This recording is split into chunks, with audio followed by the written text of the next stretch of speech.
So the key takeaways from this study, they said that raw beets or cooked beets can improve blood pressure, raw beet juice. Both beet juice and cooked beets can improve endothelial function and systemic inflammation, but beet juice has a greater effect. And beet juice can be recommended as an effective supplement for individuals with high blood pressure or those at increased risk of atherosclerotic cardiovascular disease.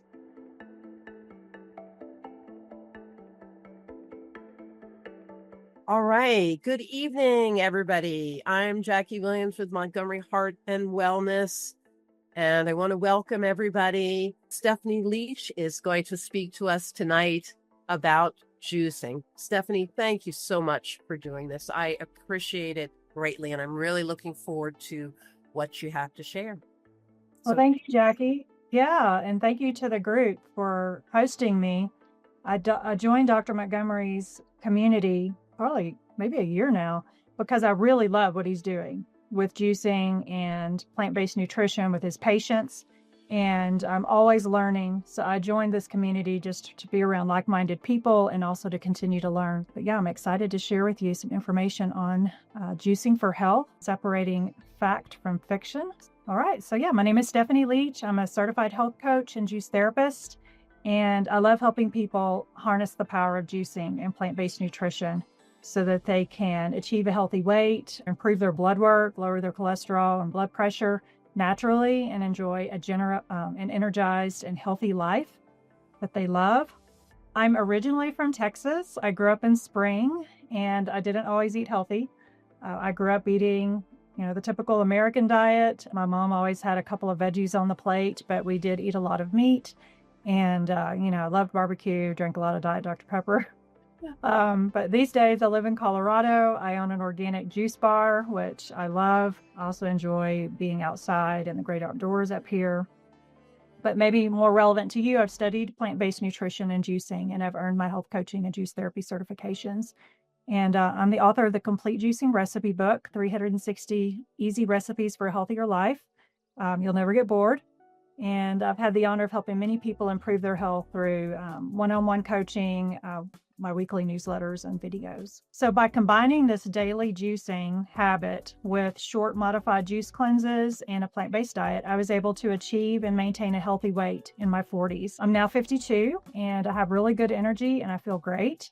But it hasn't always been that way, as I mentioned. And I used to have some of the same problems that you might have. I was tired. I was tired of feeling tired all the time. The afternoon slump was real, and I could not get through the day without caffeine. I had picked up some extra weight over the years, not a lot, but enough to invest in Spanx and those smoothing foundations that are so hot and uncomfortable. Didn't care for those too much. I was constipated, like perpetually. It might be embarrassing to admit, but a lot of people deal with constipation, and I had just, it was a part of life, and it had been that way since I was little. Later in life, in my 30s, I was on the road a lot with my sales job. So I was eating a lot of fast food and restaurant meals. I could have made better choices, but at the time, I just wasn't aware of them. And when at home, we ordered pizza delivery. We went out for burgers. We had the typical American diet.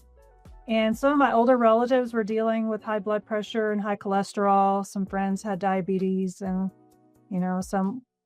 my child's healthcare worker or daycare manager, her mom was on dialysis. So, I was aware that there were a lot of health problems, and I didn't want to deal with that, but I thought it was just part of aging. But when my hair started falling out, I decided enough was enough. And I resigned from my high stress job, and I really started learning about nutrition. I wanted to understand how food affected my body, how my food choices affected it. And after earning my health coaching certification, I continued to learn and dig into the research. There are so many different dietary theories out there. But what I learned blew my mind, that most chronic disease is preventable and even reversible with a diet based on vegetables, fruit, legumes, whole grains, nuts, and seeds.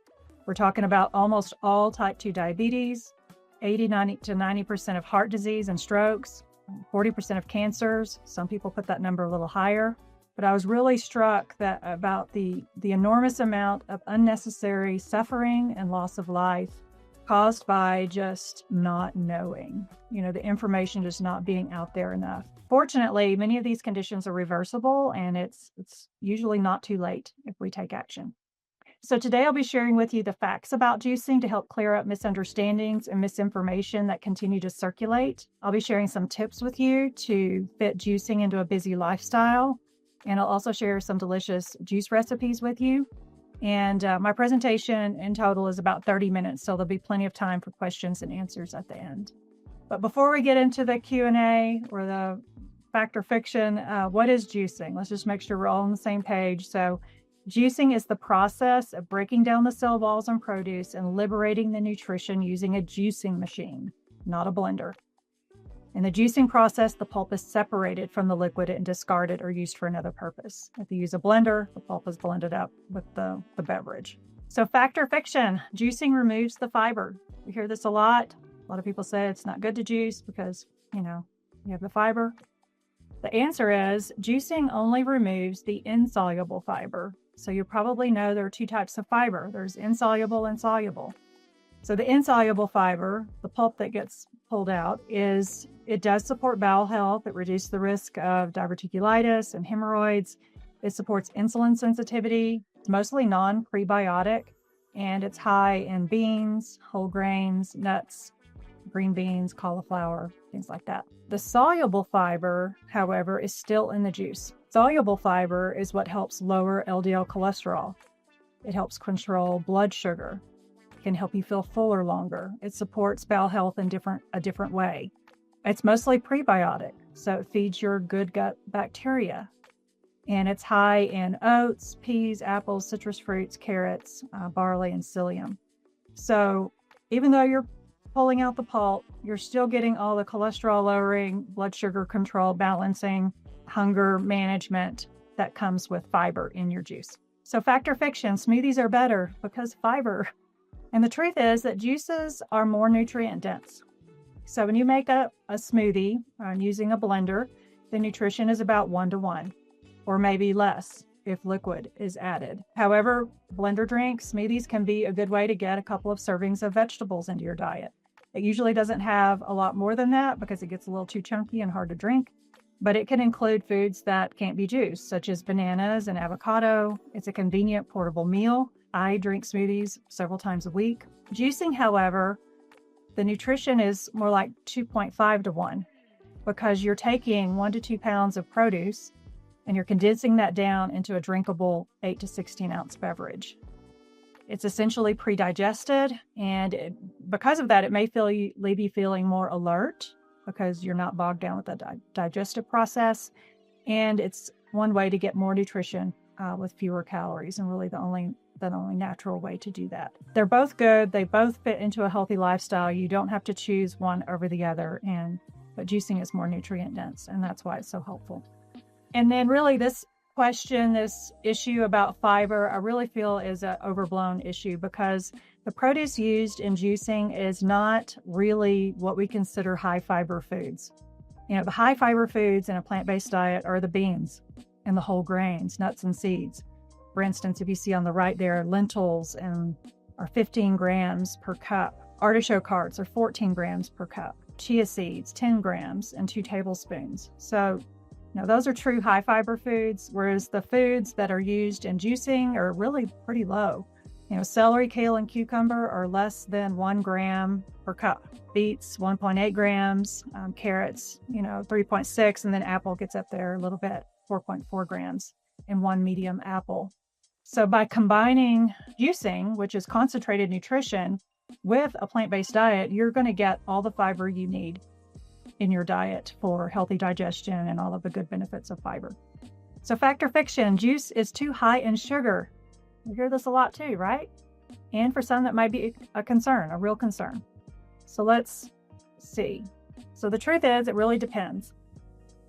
What are you juicing?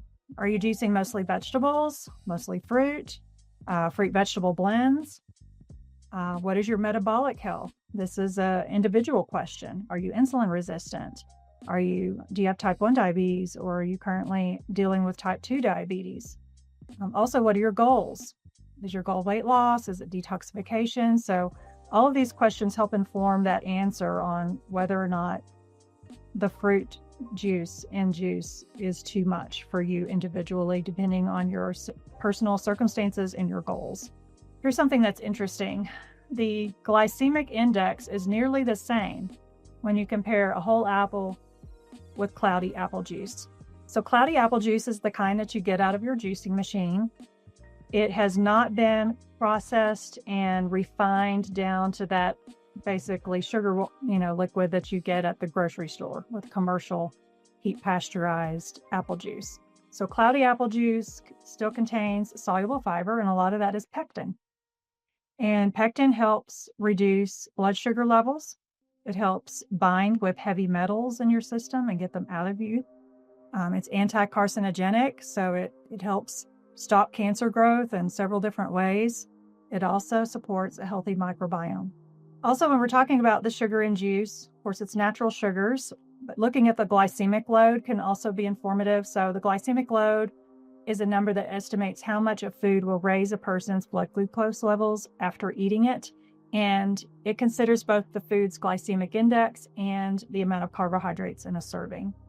So as you can see, the glycemic load on celery and cucumber is less than 1. It's really low. Carrot juice is surprisingly very low, even though it's sweet. Grapefruit juice is low. Beet juice is 2.9 to 5. It really just depends on the variety of beet and how sweet it is. Apple juice, 4.9. And then when we get up to, pineapple, the tropical fruits, or grape juice or watermelon juice, those are on the higher end. So if you do have metabolic concerns, you might want to limit those ingredients on the higher end and use them in, small quantities in your juice if you're going to juice them at all. So fact or fiction, juicing is too hard. The truth is you can do it if you want to with the right mindset, plan, and support. We usually make time for the things that are most important to us. Here are some tips to help get it into your daily practice. And one way to make it a habit is to attach your juicing sessions to a habit that already exists. So you could do it first thing in the morning, right before breakfast, or what worked for me is right before dinner or something else that you have to do, because I know I've got to cook dinner. And if I wait till after I cook dinner to make the juice, I'm not going to feel like it, and it's probably not going to happen. But if I make myself make the juice right before dinner, I just go in 20, 30 minutes early, make the juice. It doesn't really take as long as I think it will, and clean up the juicing machine and then, get on to dinner. It really is nice because in the morning I've got that juice ready to go. And also you can find a juicing schedule that works for you. You do not have to make juice every day in order to enjoy it every day. You can make juice every other day and store it in the refrigerator. I just recommend filling your juice jar to the top and capping it, and to get rid of the oxygen, because oxygen is the enemy for oxidation. Keep it in the coldest part of your fridge. You could also decide to make juice 1 or 2 days a week and store it in the freezer. Freezing is an excellent way to lock in the nutrition, even the live enzymes. It just slows them down. So when you thaw your juice, you still have a delicious juice with tons of nutrition and live enzymes. And I like to just thaw it overnight in the fridge and then put it in a bowl of water in the morning using that turkey thaw method. Putting in that bowl of water really helps speed up the thawing process without heating it up. You never want to heat up your juice. Also, make your juicing sessions enjoyable. Listen to a podcast. I listen to a lot of podcasts while I make juice at home or at the juice shop. You could decide to listen to some upbeat music, or maybe if it's the time of day where you want to relax and switch gears, listen to some relaxing music. You can invite family members, kids, grandkids to join you. It can be a fun family activity. And also, while you're juicing or thinking about going into your juicing session, really watch your thoughts. Think about how much your body will appreciate you and how much you'll enjoy that juice after you make it. So fact or fiction, juicing won't work for me. The truth is, juicing and eating a whole food plant-based diet works for just about everyone. Our bodies want to be healthy.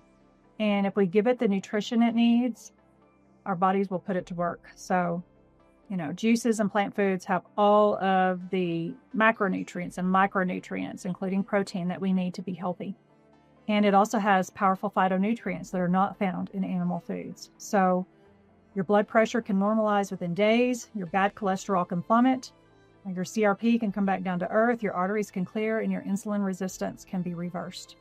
So here's some final thoughts on juicing. It removes the insoluble fiber, and this is the chief reason that juicing is so effective.